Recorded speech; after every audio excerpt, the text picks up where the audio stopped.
Bonjour à tous, j'espère que vous allez bien, j'espère que vous êtes.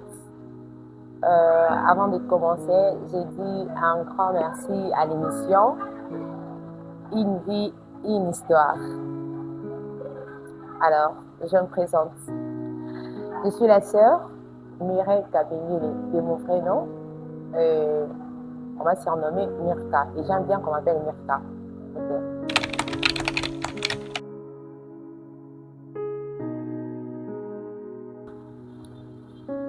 Je suis née d'une famille chrétienne.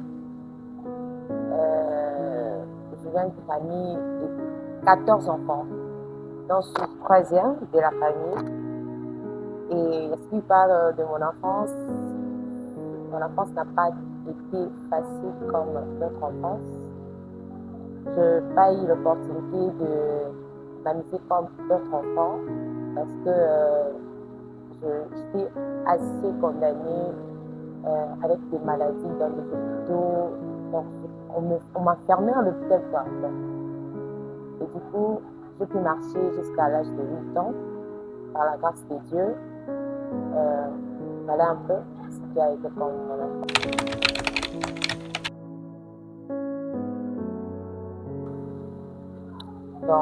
À ce qui parle de la marche avec Dieu, déjà je suis née dans une famille chrétienne, donc je suis grandie avec l'église, avec l'œuvre de Dieu depuis toute petite, mais avec conscience, j'ai accepté Christ en 2015. J'ai commencé à servir Dieu avec beaucoup de sincérité en 2015. C'est en 2015 que j'ai reçu mon baptême.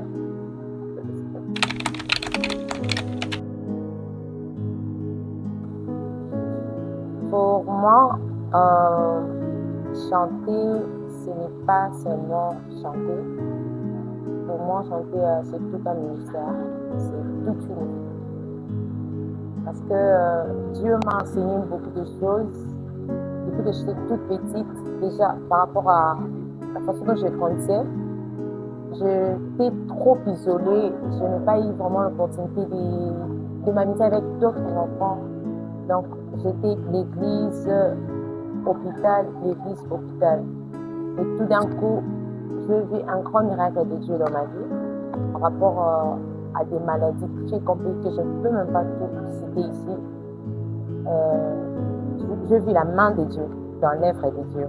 Raison pour laquelle, pour moi, la musique n'est pas seulement la voix, mais c'est toute une vie, c'est tout un ministère. Je sais pourquoi je le dis.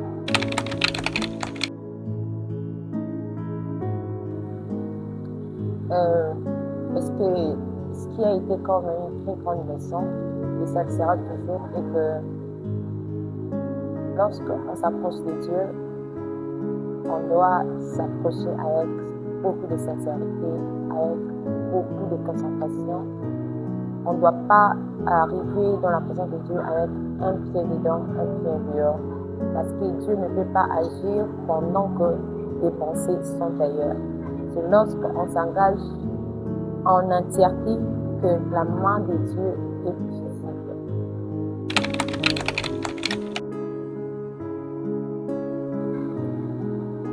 Bon.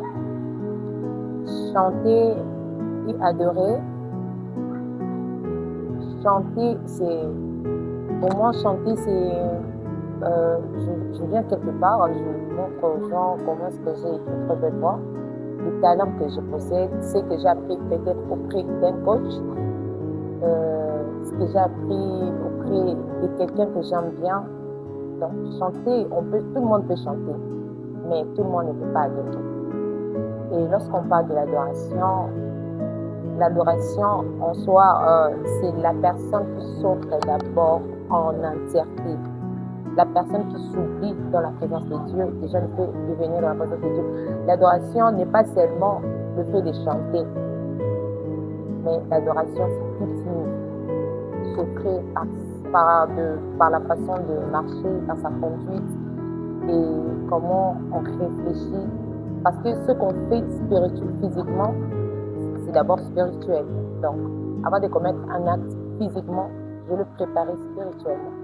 Donc, L'adoration n'est pas chanter, l'adoration c'est s'offrir en entièreté.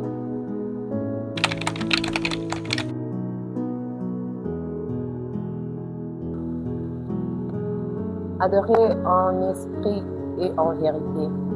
D'abord, la Bible a parlé d'abord en esprit. Donc la Bible nous exige tout ce qu'on doit faire, ça peut d'abord être spirituel. Adorer en esprit et en vérité. On ne peut pas dire une vérité si elle n'est pas spirituelle. Dieu veut qu'on puisse l'adorer avec sincérité, sincérité spirituelle d'abord, avant que cette sincérité soit physique. Donc, adorer en esprit et en vérité, c'est s'offrir, c'est consacrer d'abord spirituellement avant que cela soit physique.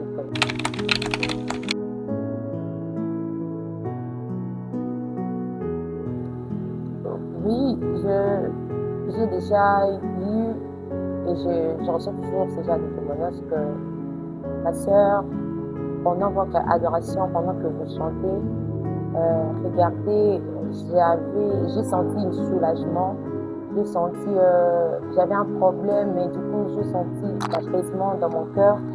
Et parfois aussi, même après la prestation, même après quelques jours, quelqu'un te dit, pourquoi ces jours-ci tu ne chantes pas? Tu sais, pendant que tu chantes, j'avais un problème, mais regardez, Dieu m'a visité et quand je suis dormie, Dieu m'a confirmé que c'était pendant votre adoration. Donc, j'ai reçu pas mal, plusieurs témoignages concernant pendant que j'adore Dieu, les vies qui sont changées. Il y a même ceux qui se sont engagés à servir Dieu avec moi, justement parce qu'ils m'ont vu rester et ils étaient convaincus spirituellement de servir Dieu avec moi.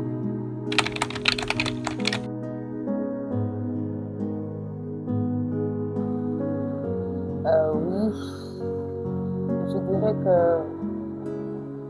je ne dirais pas pour tout le monde, je parle par rapport à moi. Servir Dieu avec cette génération, avec ses fonds.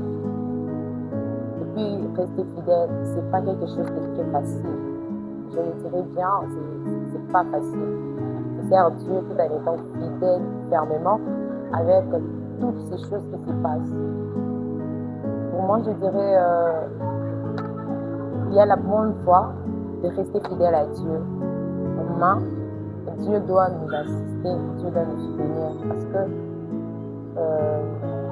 les diables ne cherchent pas ceux qui ont déjà abandonné Dieu, mais les diables cherchent par contre ceux qui demeurent dans la présence de Dieu, ceux qui demeurent avec Dieu, ceux qui se sont encore attachés à Dieu. Ce sont eux que l'ennemi cherche encore et encore à avoir à ses côtés. Alors pour moi, ça, c'est pas une question, c'est une prière que je le fais toujours et à tout jamais je continue toujours à le faire, que Dieu puisse nous aider à demeurer fidèlement à lui, malgré les hauts et les bas qui pourraient venir.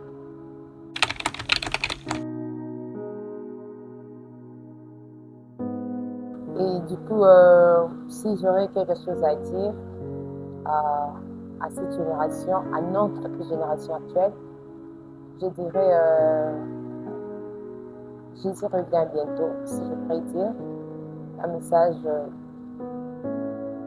bien, quelque chose qui est pour le salut.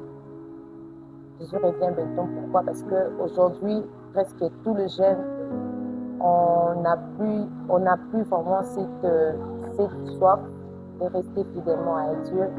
On veut du coup mélanger des choses. Parfois, je sers Dieu, parfois, je sers le monde, parfois, je peux m'habiller comme ça, parfois, je peux m'habiller comme ça pour aller à l'église, parfois, je peux faire ça, parfois, je peux faire ça. C'est pas mal, mais on doit se positionner. Parce que la Bible même nous dit que si tu es ni chaud ni froid, je te volerai. Alors, s'il y a quelque chose de très important que je peux dire à quelqu'un, et que prépare ton cœur, prépare ton éternité aujourd'hui, parce que tu ne sais pas quand est-ce que Jésus reviendra pour toi. Pas d'abord pour tout le monde, mais pour toi.